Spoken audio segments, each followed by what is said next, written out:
Deuxième invité de la grande interview en direct sur Boursorama aujourd'hui, c'est Antoine Flammarion. Bonjour. Antoine Flammarion. Oui, bonjour à tous. Bonjour Bonjour, merci David. d'être là avec nous, cofondateur de Tikeo. On parlait des marchés juste avant avec Alain Minc. C'est vrai qu'on nous dit que la récession qu'on va vivre cette année sera pire a priori qu'en 2008, entre 6 et 5 et 10% de baisse du PIB sûrement en France et aussi ailleurs. Et pourtant, quand on regarde le CAC 40, je ne sais pas ce que vous en pensez, Antoine Flammarion, mais il n'a baissé finalement que de, ce qui est énorme déjà vu la rapidité, mais de 30%. Quand on se souvient en 2008, l'indice parisien avait perdu le double, 60%. Pareil au moment du krach boursier de 2000. Il n'y a pas un excès d'optimisme des marchés? Ou je me trompe complètement là? Notre vision est que les marchés étaient très très élevés et très très hauts, avec des multiples quasiment jamais atteints, et c'est vrai partout dans le monde.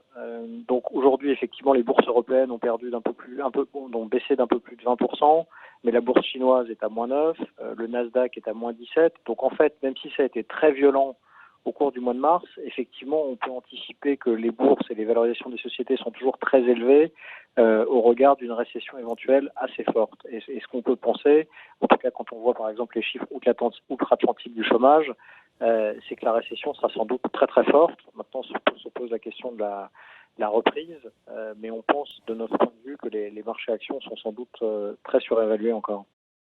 Pardon, que les marchés, on ne vous entend pas très bien. Que les marchés actions sont quoi? Surévalués.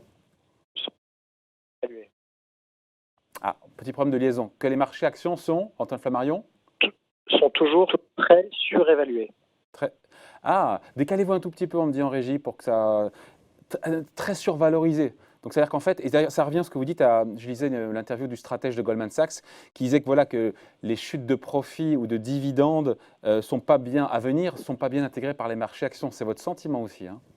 Exactement, c'est ce que nous pensons. D'abord, il y a eu toute une phase de suppression et de baisse de dividendes, et ensuite, il faudra regarder les résultats de 2020 qui détermineront les dividendes payés en 2021, et on pense que cette tendance est clairement à la baisse. Et ce qui a été un gros support des marchés actions des dernières années, c'est les taux d'intérêt très bas, et donc le dividende yield. Aujourd'hui, il y a sans doute encore de l'espace pour que les marchés baissent beaucoup, et d'ailleurs, dans les grandes périodes de baisse, on voit les indices qui baissent de plus de 50%. Ah, donc selon vous, d'accord. Donc vous faites partie de ceux qui pensaient qu'il y a potentiellement une deuxième vague de baisse sur les marchés. On est toujours très optimiste, mais là, force est de dire que, compte tenu d'une crise sanitaire sans précédent et des valorisations qui étaient très élevées au départ, on pense que ça devrait continuer de baisser, et sans doute en plusieurs phases, donc de manière sans doute moins violente, mais de manière plus continue. Ouais.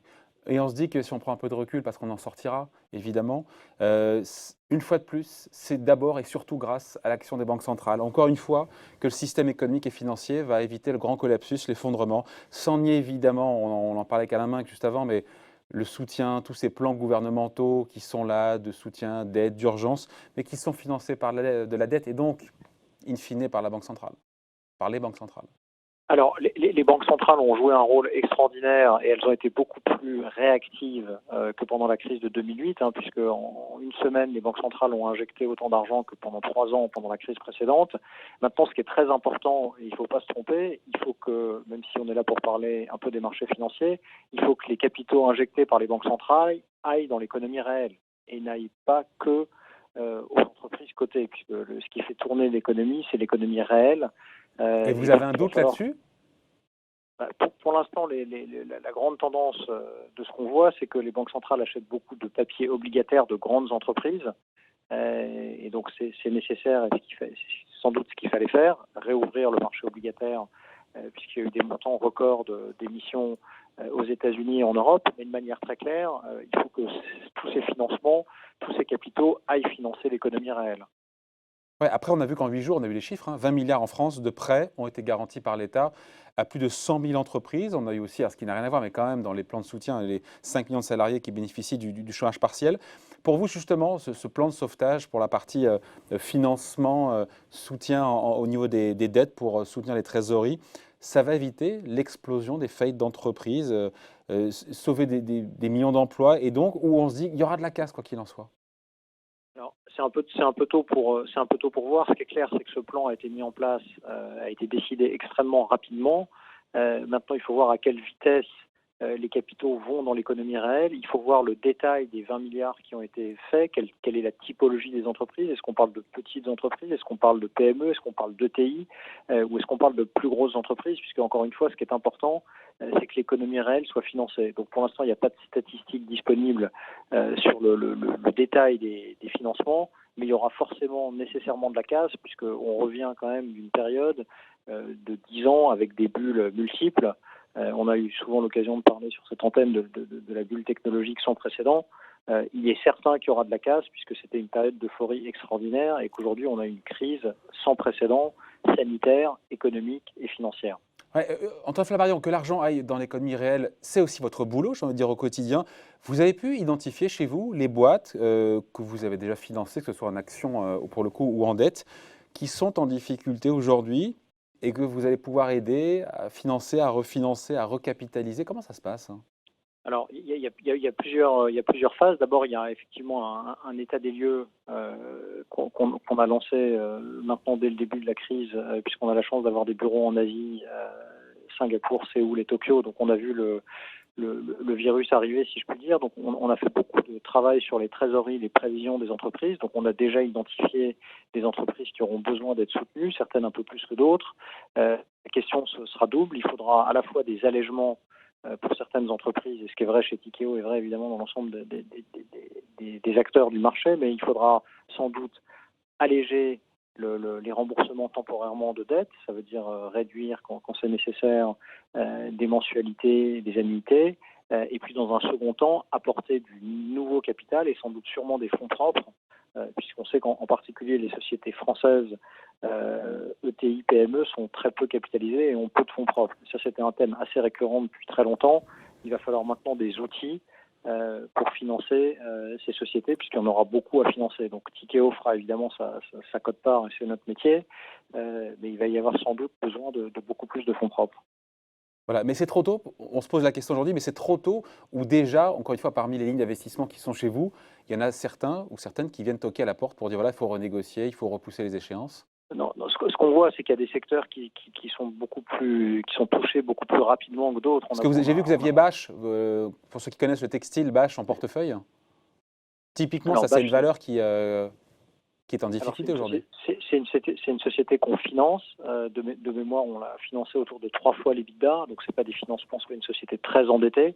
Mais forcément, elle appartient au secteur retail. Et donc, tout le retail va souffrir et a déjà commencé à souffrir. Et donc, ça dépendra beaucoup de la qualité, du dynamisme des dirigeants, de l'exposition géographique. Par exemple, Bâche est assez présent et se développe en Asie. Là où certains marchés ont repris. Donc en fait, chaque situation est assez spécifique, géographique, sectorielle, et puis aussi comment sont les capitaines à la barre de ces entreprises.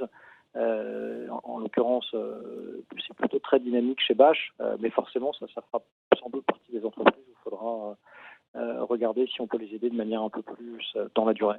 Qu'est-ce qui se passe, Antoine Flammarion, aujourd'hui au quotidien, là, chez Tikeo, même dans tout l'univers du secteur, j'ai envie de dire, du private equity, tout est suspendu, tout est à l'arrêt, tous les deals en cours sont mis en mode pause, reportés. Comment ça se passe? Alors, je crois que d'abord, on fait partie des industries où on a un peu de la chance, si je puis dire, parce qu'on peut quand même relativement bien fonctionner à distance, ce qui est aussi un peu le cas des autres acteurs financiers, donc les banques et les compagnies d'assurance.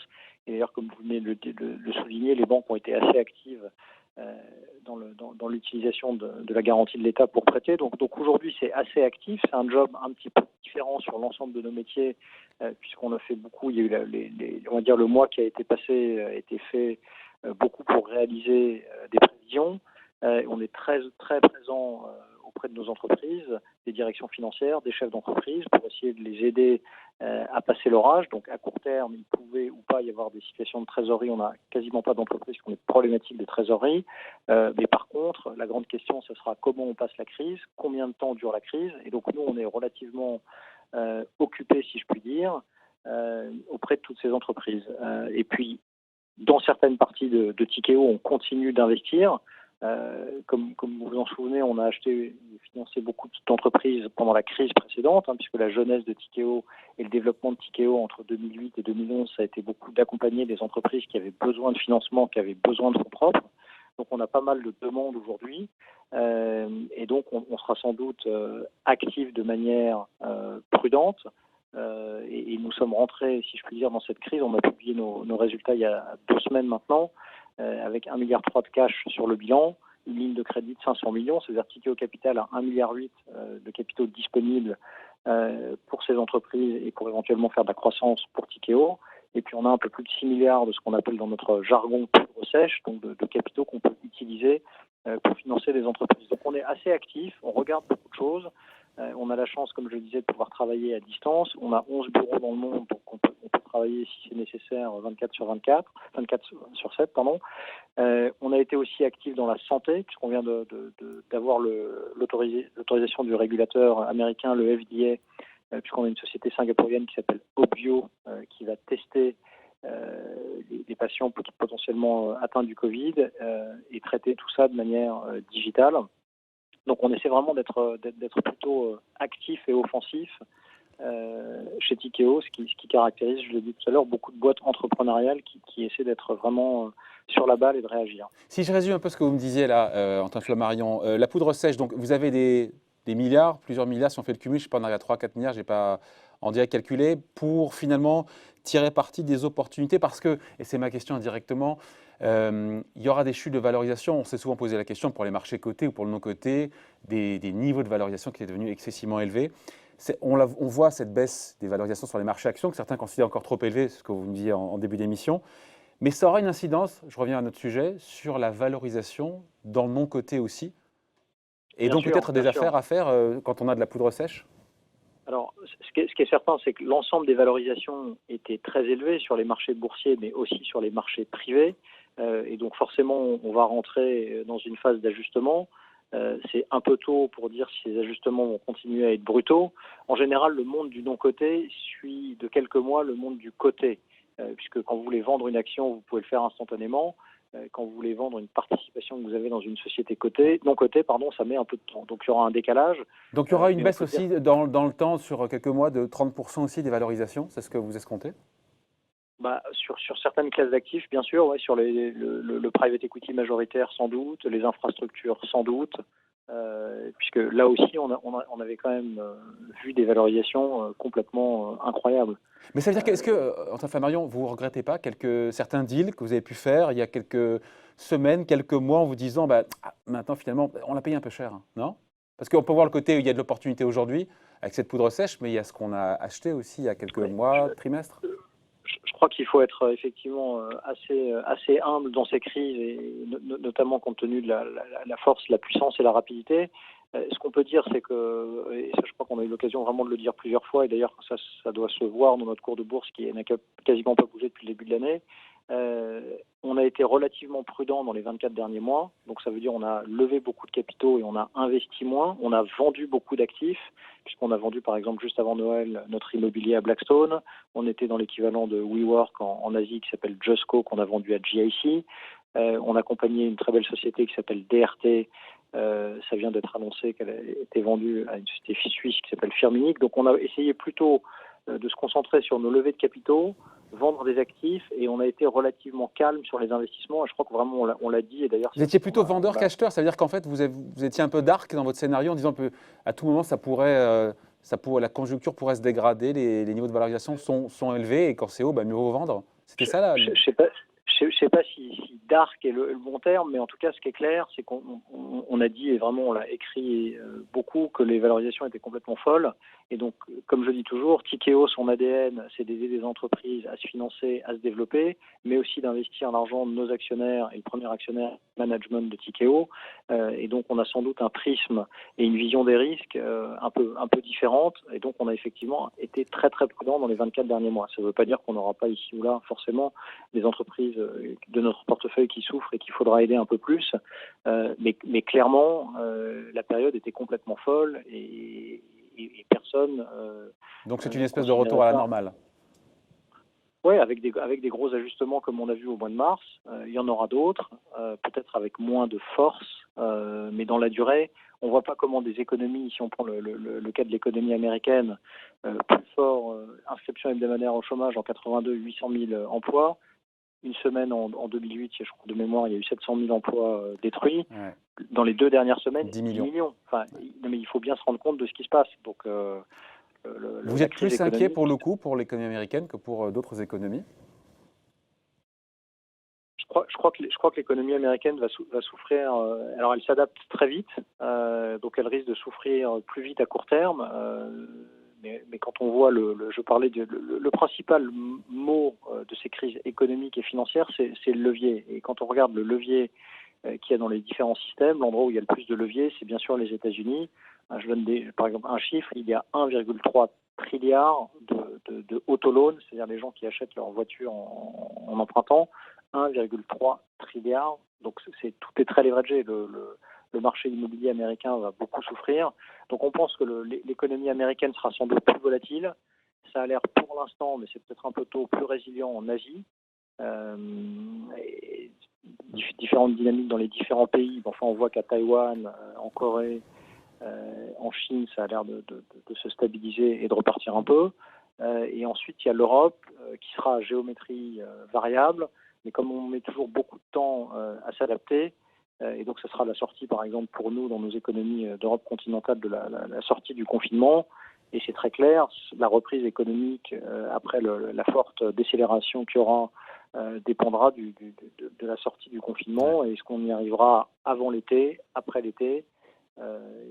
C'est pour ça qu'il y a encore beaucoup de boulot. Mais comme vous l'avez très bien dit, les crises sont passagères et donc forcément il y a un avant et un après.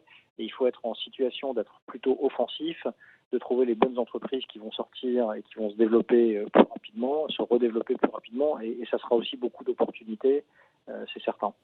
Bon, voilà, merci d'avoir été avec nous. Antoine Flammarion, donc cofondateur de Tikeo, invité de la grande interview en direct sur Boursorama. Merci beaucoup, bonne journée. Merci à vous, merci David.